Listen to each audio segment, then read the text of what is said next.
नमस्कार दोस्तों, स्वागत है आपका एक बार फिर से मेडिसिन एजुकेशन टॉक्स में। आज हम इस वीडियो में जानकारी प्राप्त करेंगे डिपो प्रोवेरा इंजेक्शन के बारे में। ये एक ऐसा इंजेक्शन है, अगर महिला एक बार लगा लेती है तो 3 महीने तक उनको प्रेगनेंसी का डर नहीं रहता। मतलब कि 12 से 13 हफ्ते तक वो प्रेगनेंसी का डर से मुक्त हो सकती हैं, अगर एक बार ये इंजेक्शन लगा लिया तो।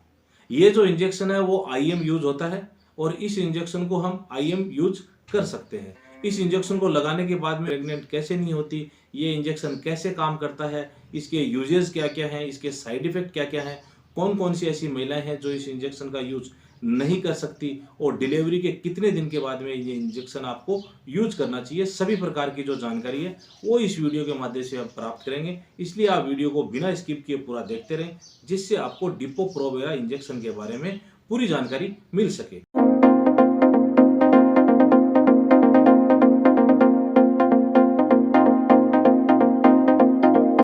शुरू करते हैं दोस्तों बिना किसी देरी के डिपो प्रोवेरा इंजेक्शन के बारे में। डिपो प्रोवेरा इंजेक्शन का सबसे पहले हम ये देख लेते हैं कि इसके अंदर जो एक्टिव इंग्रेडिएंट है वो क्या है। इस इंजेक्शन के अंदर जो एक्टिव इंग्रेडिएंट है वो मेड्रोक्सी प्रोजेस्टेरोन है, जो कि एक सिंथेटिक हार्मोन है और ये एक लैब में बनाया हुआ हार्मोन। मेड्रोक्सी प्रोजेस्टेरोन टेबलेट के बारे में मैंने अलग से वीडियो बनाए हुए हैं, आप आई बटन के ऊपर क्लिक करके देख सकते हैं या डिस्क्रिप्शन में आपको लिंक उपलब्ध करा दूंगा, वहां से भी आप जानकारी प्राप्त कर सकते हैं।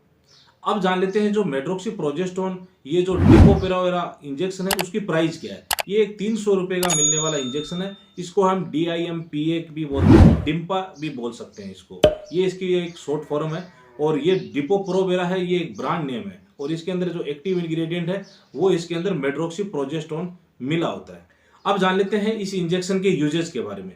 ये जो इंजेक्शन है वो एक कॉन्ट्रासेप्टिव के तौर पे यूज किया जाता है। ये एक गर्भ निरोधक इंजेक्शन है। इस इंजेक्शन का यूज करने के बाद में महिलाएं 3 महीने तक प्रेग्नेंट नहीं हो सकती है।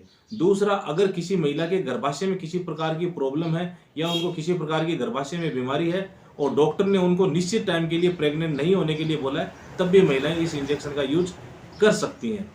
अगर जिन महिलाओं को 2 बच्चों के बाद में गैप चाहिए होता है, वो महिला भी इस इंजेक्शन का यूज कर सकती हैं। इस इंजेक्शन का जब भी आप यूज करें तो जैसे आपने 3 महीने तक के लिए इस इंजेक्शन को लगा लिया है, तो उसके 5 से 6 महीने के बाद में आप किसी प्रकार की प्रेगनेंसी का प्लान कर सकते हैं। अब जान लेते हैं इस इंजेक्शन का यूज कैसे करना है। इस इंजेक्शन का जो यूज है वो इंट्रामस्कुलर यूज करना होता है। ग्लूटोइड मसल्स या डेल्टोइड मसल्स में इस इंजेक्शन को लगा सकते हैं। ये जो इंजेक्शन है वो सस्पेंशन फॉर्म में होता है। ये एक सस्पेंशन इंजेक्शन है। इसको जब भी लगाना है तो आपको अच्छी तरह से हिला के उसके बाद में ही इसको मसल्स के अंदर लगाना चाहिए।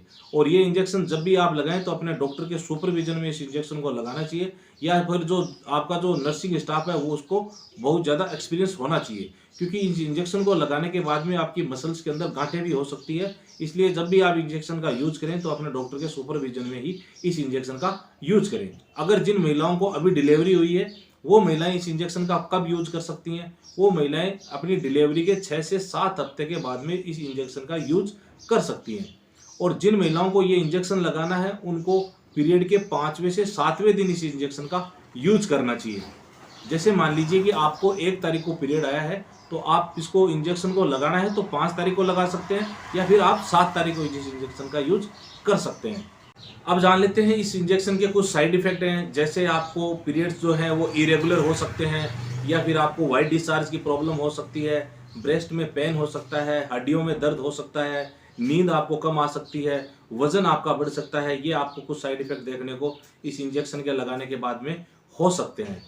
अब जान लेते हैं किन किन महिलाओं को ये इंजेक्शन नहीं यूज करना चाहिए। जिन महिलाओं को ऑस्टियोपोरोसिस की समस्या है या जिन महिलाओं को हड्डियों से संबंधित कोई समस्या है, उन महिलाओं को इंजेक्शन नहीं यूज करना चाहिए। जिन महिलाओं में डायबिटीज है, हाई बीपी की प्रॉब्लम है, उन महिलाओं को भी ये इंजेक्शन नहीं यूज करना चाहिए।